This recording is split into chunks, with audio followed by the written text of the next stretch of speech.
All right. Hello. Today is Friday, October 9th, 2015. It's around, I think it's like 5, oh, 6:07 p.m. Um, so this is going to be a movie review. Um,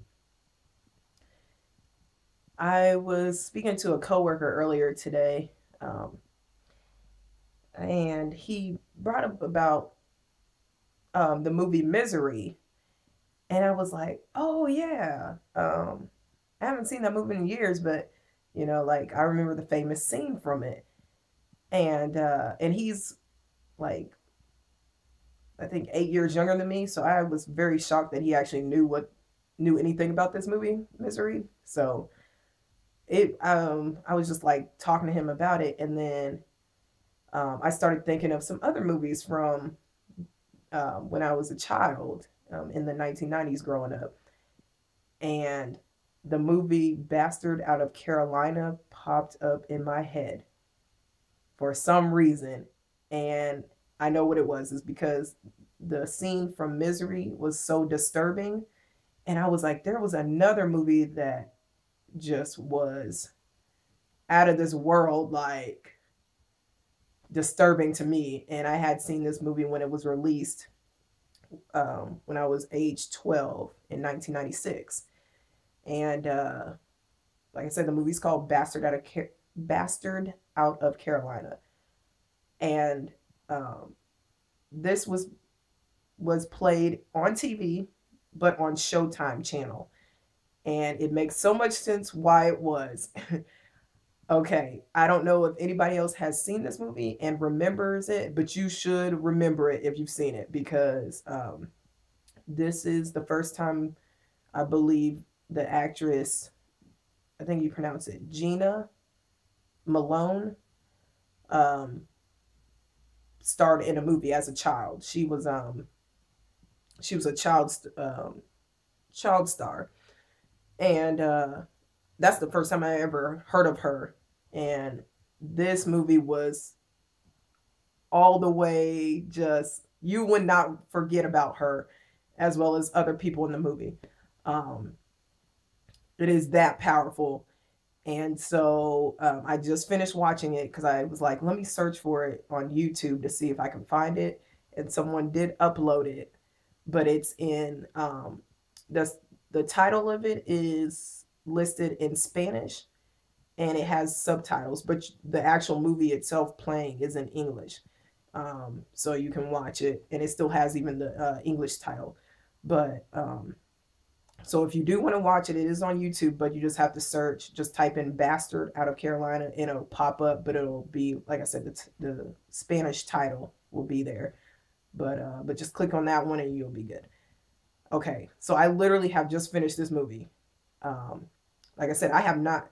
So the thing is, I have not seen this movie since I was around like maybe 13, because I know it was playing on TV quite a bit around that time after it was released, because making it was a controversial buzz going on in like entertainment world for this movie. And then the way, like I said, mentioning with the child star Gina Malone, which she's still acting today, she looks pretty much the same. She starred, the only other movie I can think of right now, most recent, that I had remembered her from is Sucker Punch.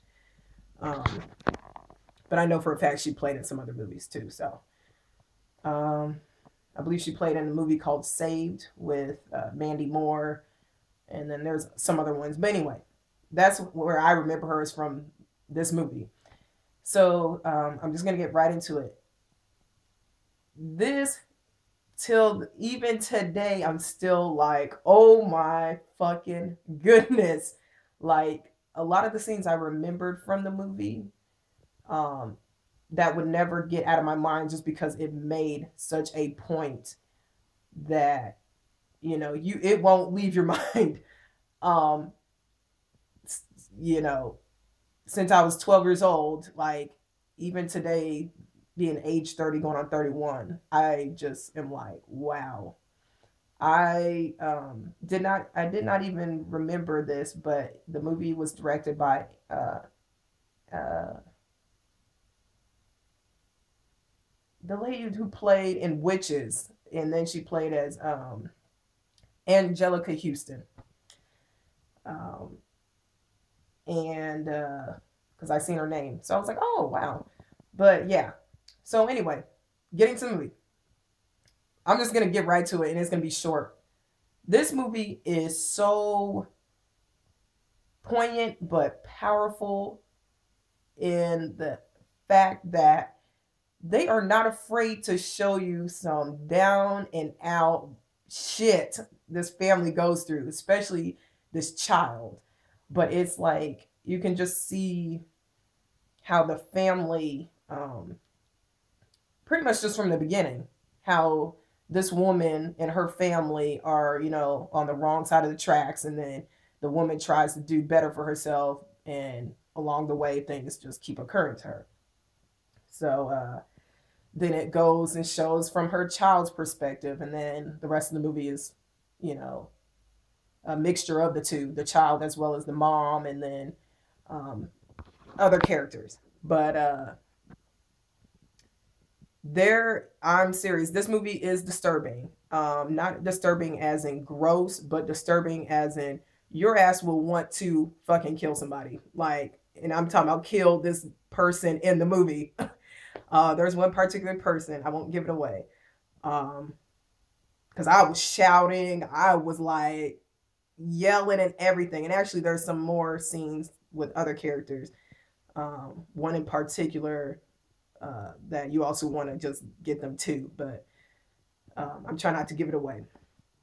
So yeah, and the acting, that is what made the movie there, and as well as some of the writing. Like the writing was, you know, made the movie flow, and there's actually some poignant there's some uh moments in the movie that they give poetry, and it's like sums up the atmosphere that the child's going through, or the atmosphere that, you know, maybe the family's going through at the time. So pay attention to that as well. There's especially a scene where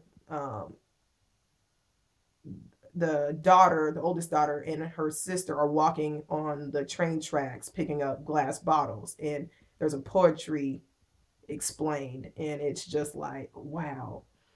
And then there's one later on in the movie as well. I think there's two more, but that one and one other one stuck out to me. And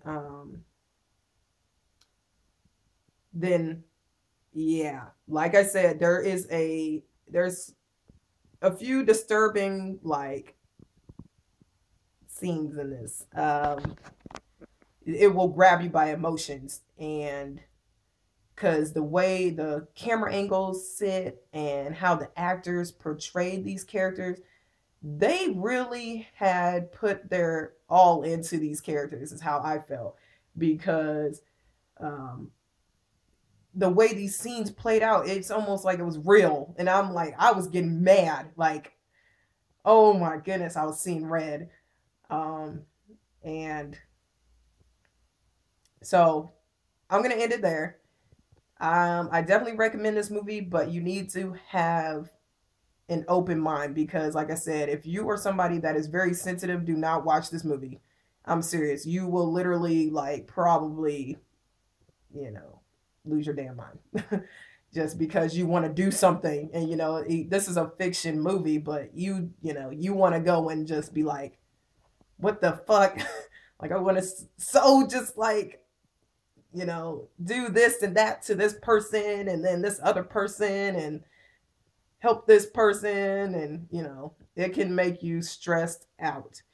Out of 10 stars, I give this movie a 9. So that's my rating. And I had seen this movie with my family when I was around 12 years old. I don't think I said that. And so this was bringing back memories of like being with my mommy and my sister watching this movie, and yeah. So there are like when after I watched this movie, like I said just now, I was like, I wanted to call my mom to be like, Mommy, guess what? I just watched the movie Bastard Out of Carolina. But um, but I just, I have my mommy spirit here with me. So, um, but on that note, to give some positive, um, just memories I had during that time of watching this movie, there was another movie. It's a television movie that used to come on, and I cannot find it anywhere. I have not found it since late 90s after they stopped playing on TV. Couldn't find it anymore. The movie is called Ruby, Jean, and Joe. That was one of my most favorite childhood movies ever, or teenage movies too. There's the actress, I don't think she acts anymore, but actress Rebecca Johnson. Oh my goodness, she is so cute. She was actually one of my crushes when I was growing up because of that movie. So the movie's called Ruby, Jean, and Joe. I have looked on YouTube for it, can't find it. They only have a trailer for it and maybe like one or two scenes. And let's see. So I'm going to still look for it. People have been asking for it on DVD, but it's, like I said, it's rare to find it. They only have it on VHS. And I bet you people will be trying to sell it for bukus of money. So, but yeah. All right. So that was my movie review of Bastard Out of Carolina. So, like I said, if you want to watch it, just keep an open mind and don't lose your senses because it will get you there. All right. Bye.